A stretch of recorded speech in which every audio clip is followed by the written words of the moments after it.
혈액순환이 잘 되는 곳과 혈액순환이 안 되는 신체를 살펴보게 되면 충분한 펌이 되면 혈액이 지나가는데 장애물을 없다고 볼 수가 있겠습니다. 그런데 아무리 올리려고 해도 올려지지도 않고 벌어지지도 않고 팔을 피려고 해도 잘 안 펴지는 상태를 혈액이 가는데 장애물이 있다 이렇게 볼 수가 있겠습니다. 손, 팔, 어깨, 가슴이 수축되면 일어나는 현상 짜자자잔. 손이 이렇게 오그라들고 지리지리합니다. 수시로 털어야지만 되는 터널증후군약이라고도 하죠. 돈을 이렇게 쉴 때 좀 이렇게 좀 늦어집니다. 왜? 뻣뻣해서 어느 손가락은 이렇게 계속적으로 아픕니다. 누가 건드려도 아프고 늘 이렇게 만져줘야지만 되는 현상도 생기게 됩니다. 방아쇠 증후군 가라, 선저림 가라, 테니스 엘보 가라, 오십견 가라, 가슴 통증 가라. 마디풀이로 해결하고 활기차게 살아가세요. 삼각근 안에 뼈하고 연결되어 있겠죠. 그 뼈하고 연결되어 있는 그 부위를 풀지 않으면 가동 범위가 나올 수가 없습니다.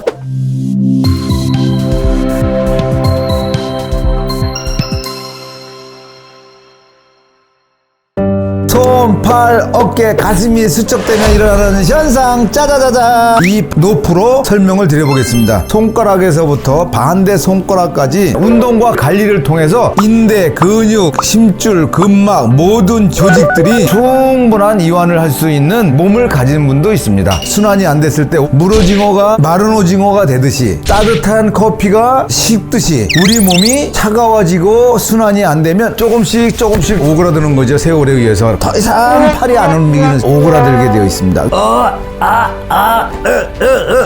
안 되는 거죠. 이렇게 안 되는 조직이었을 때 나타나는 손의 상태, 팔의 상태, 어깨의 상태, 가슴의 상태를 말씀드리겠습니다. 첫 번째, 손에서 일어나는 현상들. 아침에 일어났을 때 주먹이 펴지지 않습니다.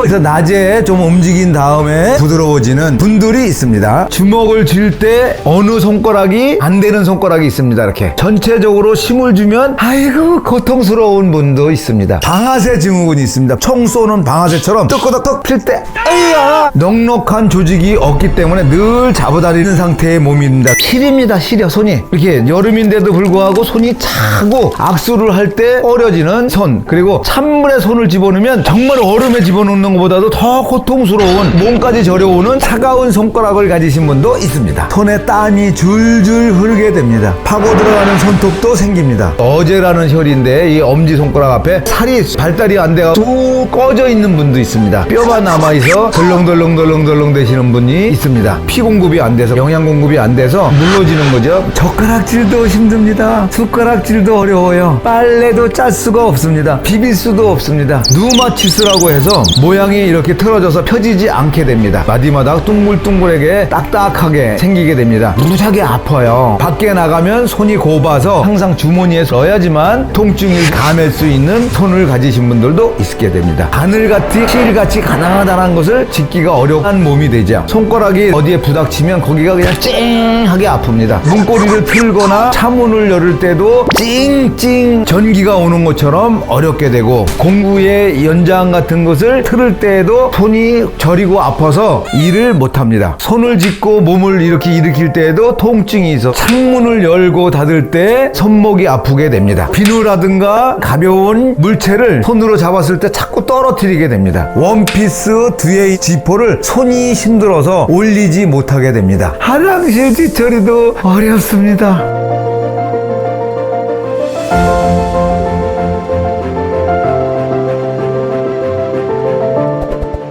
두 번째, 팔이 굳으면 갈매기 팔처럼 팔이 펴지지 않습니다. 이렇게 각도가 됩니다. 쫙 일자가 되던 조금 더 펴지는 팔이 되어야 되는데 갈매기처럼 이렇게 됩니다. 뒤로도 안 가죠. 도끼질을 한다든가 야구를 한다든가 골프를 한다든가 테니스를 한다든가 배드민턴을 한다든가 볼을 던진다든가 할 때 더 이상 펴질 수 없는 상태를 더 펴려고 하기 때문에 조직이 충격을 가져서 늘 팔이 아프게 됩니다. 어깨가 굳고 팔이 곱고 엘보에 통증이 오게 되면 자기가 자기 머리도 눈도 감을 수가 없습니다. 등도 못 굴고 어깨도 긁을 수 없고 잠잘 때 조금만 움직여도 극심한 통증으로 주위 사람들을 다 깨울 수 있을 정도로 소리를 냅니다. 팔꿈치에 어떠한 물질이 닿으면 전기가 오면서 악 하면서 주위에 있는 물체를 접촉하는 것을 거부하면서 조심스럽게 활동합니다. 엘보가 아파서 팔은 고정시키고 몸으로 밀고 몸으로 당기는 운전분들도 많이 있게 됩니다. 겨드랑이를 보면 악취가 납니다. 대인관계를 꺼려하게 됩니다. 세 번째, 어깨가 굳으면 정말로 울고 싶습니다. 어깨가 쭉 펴있는 상태에선 호흡을 하는지 안 하는지 편하게 숨을 깊게 들어 마시고 어깨가 되죠. 어깨가 굳으면 오그라들면서 어깨가 이렇게 변형이 되죠. 중환자실에 호흡하시는 분들을 가서 보면 아주 힘을 써가면서 숨을 쉬게 됩니다. 밤에 잘 때 왜 더 쑤시나요? 새벽만 되면 꼭 깨야지 됩니다. 뒤척이면 아야, 뒤척이면 아야, 몸만 바꾸려고 해도 아야. 일어나서 다시 주물르고 어깨가 아프면 불면증이 옵니다. 호흡장애도 옵니다. 구강장애도 옵니다. 갑상선도 옵니다. 유방암도 옵니다. 50견, 20견, 10견 어린이도 어깨가 아프다고 합니다. 어깨가 아파서 아이고 합니다. 어깨, 등, 가슴이 굳으면 아침에 일어날 때 눈꺼풀이 꽉 껴서 눈을 뜰 수가 없을 정도가 됩니다. 등에는 여드름이 많이 나게 되고 아무리 닦아도 몸에서 악취가 나게 됩니다. 호흡도 깊게 되고 활기차게 생활도 할 수 있는 몸이 어깨라는 사실. 네 번째, 가슴이 오그라들었을 때 나타나는 현상. 흉곽이 굳으면 가슴 쪽으로 오그라들게 됩니다. 추우면 이렇게 오그라들게 됩니다. 엄마 뱃속에서 태어날 때처럼 최대한 에너지를 아끼는 몸이 되고 오그라들면 편해지고 편해지기 때문에 그렇게 됩니다. 그런데 활기차려면 찜질방에 가보세요. 이렇게 되신 분 없고 이렇게 하게 되는 거예요. 뜨뜻하면 몸이 이완이 되고 오그라드는 거는 혈액이 안 들고 되면 수축되게 됩니다. 가슴이 오그라들었을 때 소심하고 어디를 가자고 해도 나는 싫어. 신랑감으로 결혼을 하자고 청혼이 들어와도 싫어. 이를 거절하게 하고 될 수 있으면 피하려고 하게 되고 무기력한 상태를 선택하게 되는 것이 가슴이 굳었을 때의 현상입니다. 딱딱하게 정지되어 있는 분들도 있습니다. 이런 분들은 어떤 요법으로 해도 효과를 못 본다고 합니다. 왜요? 호흡량이 늘어나거나 혈액량의 순환이 늘어나거나 좋아지지 않기 때문에 그렇습니다. 가슴이 이완 수축이 없이 딱딱하게 굳어 있다는 사실입니다. 너무 두렵고 무섭지 않습니까? 이것을 풀어주는 방법을 말씀드리겠습니다.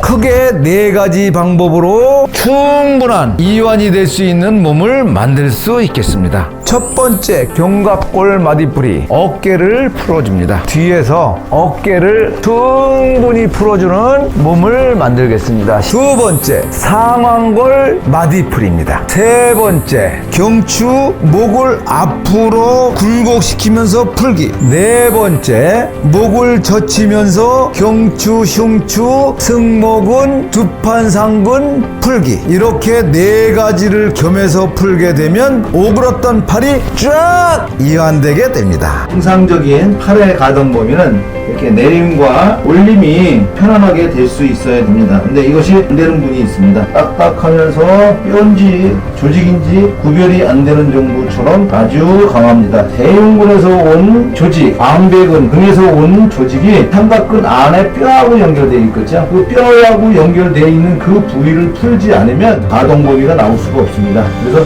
이 가동 범위를 나올 수 있도록 상완골의 조면 뼈에 붙는 그 자리를 풀어주는 것이 키포인트입니다. 그러면 견갑골, 어깨, 경추 풀어러 갈까요? 파이팅! 짜자자자잔, 짜자자자잔, 짠짜자잔, 짜자자자자잔.